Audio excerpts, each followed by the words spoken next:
안녕하세요, 에이트입니다. 여러분, 오늘은 우리의 삶의 질을 떡상시켜줄 수 있는, 특히나 작업성을 좀 효율적으로 만들어주는 어플에 대해서 소개를 해드릴 거예요. 아마 여러분들이 알고 있는 것도 있을 텐데 그 중에서도 최대한 핵심적인 거를 뽑아왔고, 알고 있는 거라도 하더라도 이렇게 활용하는 방법이 있었네, 이런 것들도 좀 있을 겁니다. 자, 그럼 바로 갈게요. 자, 일단 첫 번째로는 가장 기본이 되는 파일 전송을 편리하게 하는 방법입니다. 워낙 유명한 앱이기 때문에 많은 분들이 알고 계실 수 있어요. 바로 샌드 애니웨어라는 어플인데요. 요거는 사실 핸드폰 어플로만 알고 계신 분들이 많습니다. 그래서 뭐 아이폰이랑 아이폰끼리는 주로 이 에어드롭을 통해서 주고받는데, 만약에 갤럭시랑 아이폰끼리는 어떻게? 또는 갤럭시 요즘에는 퀵쉐어가 되긴 하지만 뭐 안 되는 폰 같은 경우도 있잖아요. 아니면 만약에 원거리로 이렇게 떨어져 있을 때, 이럴 때 주고받을 때 가장 유용하게 할 수 있는 방법이지 않나 싶습니다. 그래서 이럴 때 어플로서 많이 알고 계신 분들이 많은데, 어플 말고 컴퓨터에서도 사용이 가능합니다. 샌드 애니웨어를 일단 기본적으로 사용하는 방법 같은 경우에는 이렇게 들어가면은 최근에 만들어진 이런 파일들, 그리고 뭐 사진이나 비디오, 오디오, 앱, 뭐 연락처 파일, 이런 것들에 대해서 전부 다 찾아가지고 보내고자 하는 거를 딱 클릭을 한 다음에 보내기를 누르면 이렇게 링크가 나옵니다. 근데 이때 정말 좋은 게 뭐 이런 식으로 숫자를 입력해가지고 원거리 있는 사람한테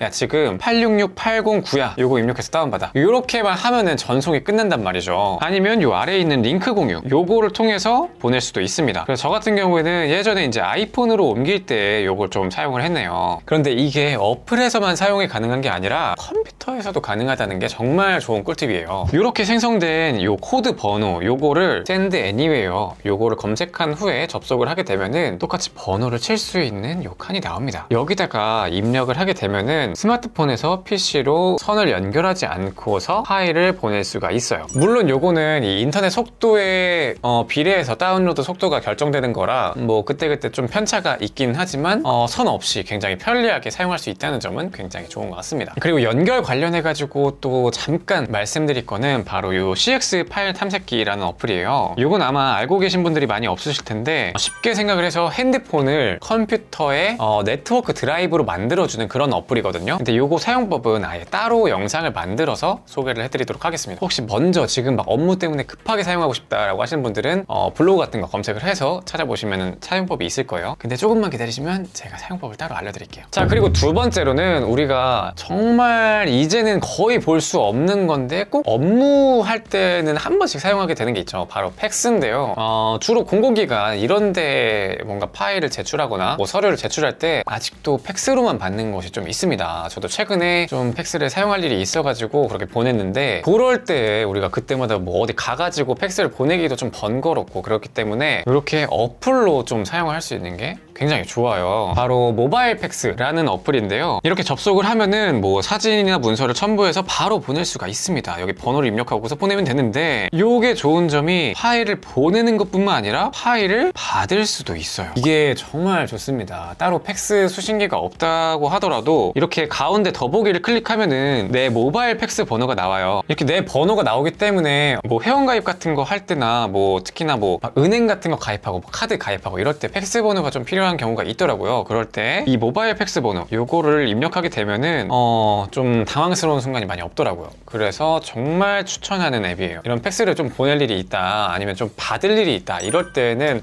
꼭 하나쯤은 좀 가입을 해서 미리 만들어 두는 거를 좀 추천을 드립니다. 자, 그리고 이 팩스를 보내기 위해서는 뭐가 필요하다? 바로 그 문서 파일을 만들어야겠죠. 근데 보통 우리가 주고받는 이런 공식적인 문서 같은 경우에는 PDF를 많이 사용하죠. 그래서 이 세 번째로는 바로 스캔 어플을 소개해 드릴 거예요. 이것저것 카테고리를 좀 나눠가지고 세 가지로 알려드릴 건데, 일단 첫 번째로는 이 갤럭시 핸드폰에 해당하는 경우인데 바로 기본 카메라 앱입니다. 아마 아시는 분들도 계실 거고 모르시는 분들도 계실 거예요. 이렇게 갤럭시 스마트폰 같은 경우에는 사진 모드일 때는 이런 식으로 문서를 자동으로 인식을 하는 그런 모드가 있습니다. 그래서 눌러서 스캔이라고 나왔죠. 이 부분을 딱 클릭하면 이런 식으로 일반 우리가 알고 있는 그 스캐너 어플처럼 모서리를 끌어가지고 이렇게 맞춰줄 수가 있습니다. 여기서 텍스트 추출까지도 돼요. OCR 기술이라고 하죠. 이런 식으로 여기에 이런 글자가 있다, 여기도 있다, 뭐 이런 것들을 전부 다 글씨를 인식해가지고 이런 문자들이 있습니다 라고 나와서 여기 뭐 복사를 눌러서 여기다 뭐 붙여넣기 뭐 이런 식으로도 사용이 가능해요. 생각보다 이 기본 어플의 이 스캐너만 하더라도 성능이 꽤나 괜찮습니다. 그런데 기본 어플이 이렇게 스캔이 잘 되긴 하는데 조금 아쉬운 점이라고 한다면 이게 이런 식으로 사진으로 남는다는 거예요. 그래서 PDF로 보내려면은 이 아래쪽에 공유하기를 눌러서 따로 이렇게 PDF 어플을 통해서 보내줘야 된다. 그렇게 한번 거쳐가야 한다라는 좀 단점이 있어요. 그래서 요거를 해결할 수 있는 어플이 바로 어도비 스캔 어플입니다. 요거 같은 경우에도 물론 하는 방식은 똑같아요. 이런 식으로 갖다 대면은 지금은 제가 자동 설정이 따로 꺼져 있는데 자동 설정을 만약에 켜면 이런 식으로 문서를 알아서 찾아가지고 알아서 촬영을 합니다. 그 다음에 뭐 배경과 분리되어 있는 그 문서를 자동으로 따주죠. 근데 이게 좋은 게 이게 또 인식을 바로 자동으로 해가지고 또 찍었는데 자동으로 끌게요. 이게 좋은 점은 요 오른쪽 아래 지금 2장을 찍었으니까 2개라고 표시가 되었죠. 요것들을 전부 다 하나의 PDF로 자동으로 만들 수가 있습니다. 아까 기본 어플 같은 경우에는 그 사진 한 장 한 장이 스캔이 되는 거였고 따로 PDF로 만들 수도 없었죠. PDF로 만들려면 한 장 한 장 한 장 한 장 이렇게 추가를 해가지고 만들었어야 되는데 얘는 연속적인 촬영이 가능하다라는 장점이 있어요. 거기다가 요 앱을 추천하는 이유는 아래 보시면 아시겠지만 뭐 명함 같은 경우에도 등록을 해서 따로 촬영을 해놓을 수가 있고요. 뭐 이런 식으로 어도비를 사용하시는 분들에게는 이 어도비 클라우드에 올라가기 때문에 만들자마자 바로 PC에서 확인할 수 있다는 장점이 있습니다. 자, 그런데 이 어도비 스캔의 조금 단점이라고 할까요? 그냥 이렇게 한 장짜리로 되어 있어가지고 따로 손가락을 두지 않고 찍어도 될 때에는 이런 식으로 그냥 찍으면 되죠. 근데 책 같은 경우에는 보통 이렇게 손을 좀 잡아야 되죠. 뭐 이쪽을 잡던가 아니면은 뭐 이쪽을 잡던가 어쨌든 뭐 끝에라도 살짝이라도 손을 잡을 수밖에 없습니다. 그래서 이렇게 찍고 나면은 이런 식으로 스캔이 되는데 오른쪽에 제 손가락이 뭐 나와 있어요. 물론 어도비 스캔으로 여기 정리 이거를 클릭을 해서 이쪽을 이렇게 지워주면은 주변 색상으로 막 바꿔주기 때문에 물론 없앨 수는 있습니다. 근데 매번 이렇게 하기가 좀 번거롭죠. 그래서 요거를 극복할 수 있는 게 바로 V플랫이라는 어플이에요. 요건 아마 스캔계의 끝판왕이라고 해도 되지 않을까 싶습니다. 일단 이 친구도 어느 영역을 스캔해야 되는지 바로 잡죠. 근데 만약 이렇게 손가락에 똑같이 올라가 있다라고 쳐볼게요. 그러고서 결과물을 보면은 제 손가락이 없어졌습니다. 여기에 분명히 방금 사진 찍혔을 때는 있었을 거예요. 근데 요거는 설정을 보시면 손가락 지우기라는 요런 기능이 있어요. 그래서 이런 책 같은 거를 스캔할 때 굉장히 편리하게 해줍니다. 그리고 아까 있었던 요런 여러 페이지를 한 번에 묶어가지고 내보내기를 할 수 있는 이런 기능도 당연히 있고요. 거기다가 방금 아셨겠지만 이런 셔터 소리를 켜거나 끄는 것까지도 가능하기 때문에 주로 뭐 문서 작업이 필요한 그런 뭐 사무실이라던가 아니면 뭐 도서관 이런 데에서도 굉장히 편리하게 사용을 할 수가 있어요. 아마 요거는 거의 뭐 끝판왕인 것 같아요. 자, 그리고 이제 네 번째 추천 앱으로는 제가 이거는 한번 소개를 해드린 적이 있습니다. 요것도 이제 방금 말씀드렸던 무음 카메라에 관련된 건데 우리가 사무실이나 뭐 도서관 이런 데서 물론 카메라 소리 나게 찍을 수가 있긴 합니다. 뭐 찰칵 한번 하는 정도는 우리가 뭐 그냥 뭐 책 같은 거 아니면 뭐 자료 같은 거 하나 찍나 보네 이렇게 이해가 되잖아요. 근데 막 그런 자리에서 우리가 찰칵 이렇게 찍고 있기에는 좀 저럴 거면 좀 나가서 찍지 약간 이런 생각이 들 수가 있잖아요. 그래서 결국에 좀 무음 카메라가 저는 좀 필요하긴 하다라는 생각인데 그럴 때 쓸 수 있는 앱이 바로 세트 에디트라는 앱입니다. 제가 한번 소개해드린 적이 있는 앱인데 여기 세트 에디트라는 앱을 다운을 받고서 아래로 내리다 보면은 여기 CSCPREF 어쩌고저쩌고가 있습니다. 요거를 클릭을 정확하게 해주세요. 그 다음에 지금 저는 숫자가 0이라고 들어가 있는데 여러분들은 1이라고 되어 있을 거예요. 이 값을 이제 밸류를 0으로 만들어 주면은 카메라를 쓸 때 이렇게 소리가 이제 나지 않습니다. 그래서 이런 거를 이제 스캔할 때에도 찰칵 소리가 안 나게 스캔을 할 수가 있는 거죠. 근데 지난번에 이거를 알려드렸는데 많은 분들이 좀 질문하시는 게 있었어요. 제 거 어떤 핸드폰인데 안 되는데요? 라고 하셨는데 사실 그거에 대해서 전부 다 답변을 드리지는 못할 것 같아요. 갤럭시 S21 플러스 기준 소프트웨어 가장 최신으로 적용을 했을 때에도 여전히 요거는 적용이 돼서 사용 가능합니다. 그리고 추가로 여기 밸류 값을 조절하는데 바로 앞에 델리트 로우라는 게 있어요. 요걸 클릭해서 없어졌다라는 분들이 계시는데 그럴 때에는 요거를 그대로 쳐서 넣어주시기만 하면 됩니다. 맨 위에 Add New Setting이라는 게 있어요. 여기에 들어가서 여기에다가 그대로 복사만 해주시면 되는 거기 때문에 뭐 전혀 걱정 안 하셔도 돼요. 이거는 제가 유튜브 더보기란이나 아니면 고정 댓글에다가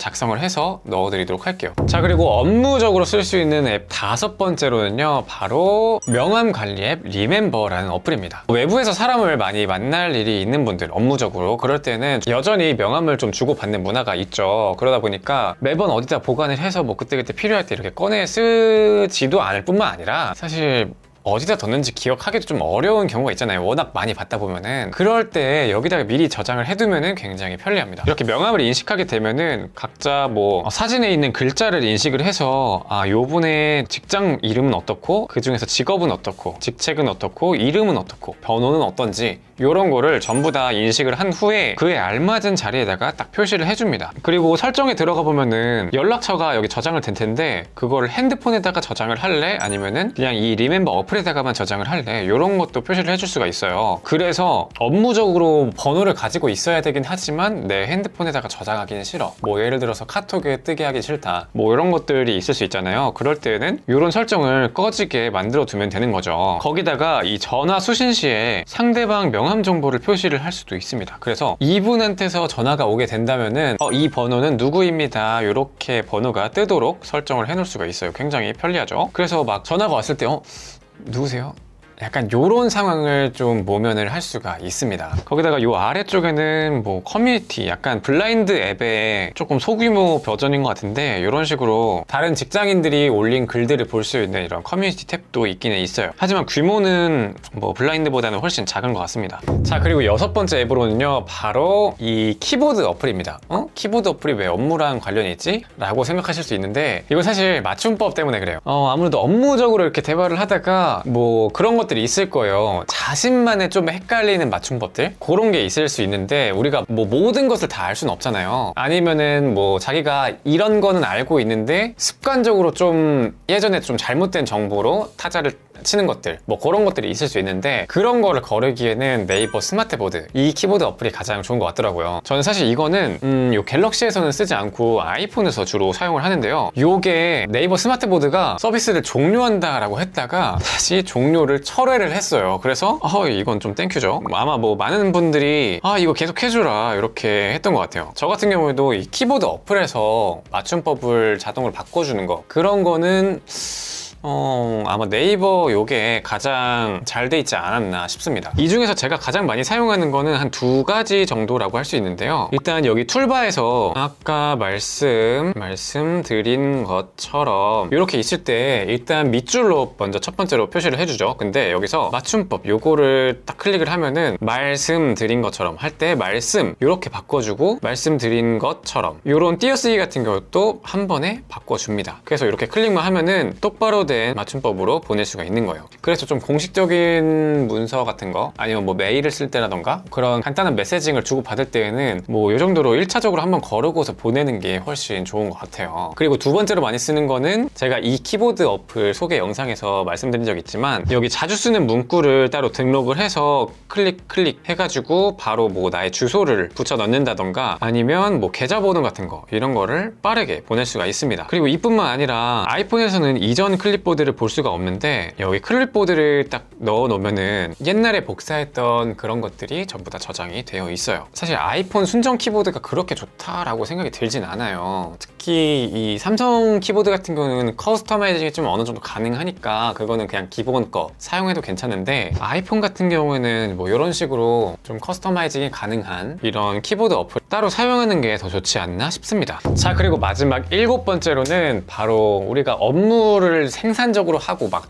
열심히 일하는 이유가 뭐예요? 결국에는 돈을 벌기 위해서죠. 이 돈 관리를 하는데 정말 가장 편리하게 할 수 있는 앱이지 않나 싶은데요. 한번 소개해드린 적이 있지만 이것도 뱅크샐러드라는 어플입니다. 자, 이렇게 보면은 정말 어플 사용할 때 어느 분들은 좀 절망감이 들 수도 있어요. 현실을 직시할 수밖에 없기 때문인데, 공인인증서를 한 번만 등록을 해놓으면 여러분들이 가지고 있는 계좌 그리고 카드 이런 것들을 전부 다 한 번에 연동을 해서 모든 자산들을 한눈에 볼 수 있도록 만든 어플이에요. 그래서 지금 제가 보는 것도 뭐 우리은행, 우리는 어쩌고저쩌고 주택청약, 아니면 이런 연금, 삼성카드, 우리카드 이런 카드들도 전부 다 나오고요. 심지어 이렇게 제가 주식 투자를 하고 있는 것들 또는 대출 이런 것도 전부 다 나옵니다. 심지어 자동차가 있다거나 부동산이 있다거나 이런 것도 등록을 해두면 전부 다 볼 수가 있어요. 그래서 따로 가계부를 꼼꼼히 작성하는 분들이 아니라면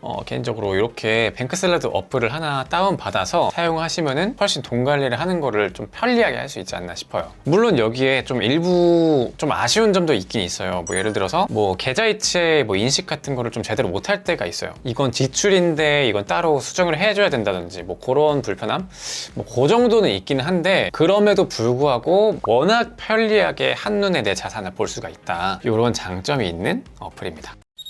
자, 여러분, 오늘은 이렇게 좀 생산성을 높일 수 있고 업무와 관련된 어플 7가지를 소개를 해드렸는데요. 각자에게 맞는 어플들이 좀 있겠지만, 오늘은 제가 자주 사용한다거나 아니면은 필요한 순간에 요긴하게 쓸 수 있는 어플들에 대해서 소개를 해드렸어요. 앞으로도 몇 가지 추가적으로 생긴다면은 여러 가지 꿀팁들, 어플들 소개해드리도록 하겠습니다. 자, 이번 영상은 여기까지고요. 앞으로 이런 꿀팁 소식들을 다양하게 받고 싶으신 분들은 좋아요와 구독 부탁드립니다. 감사합니다.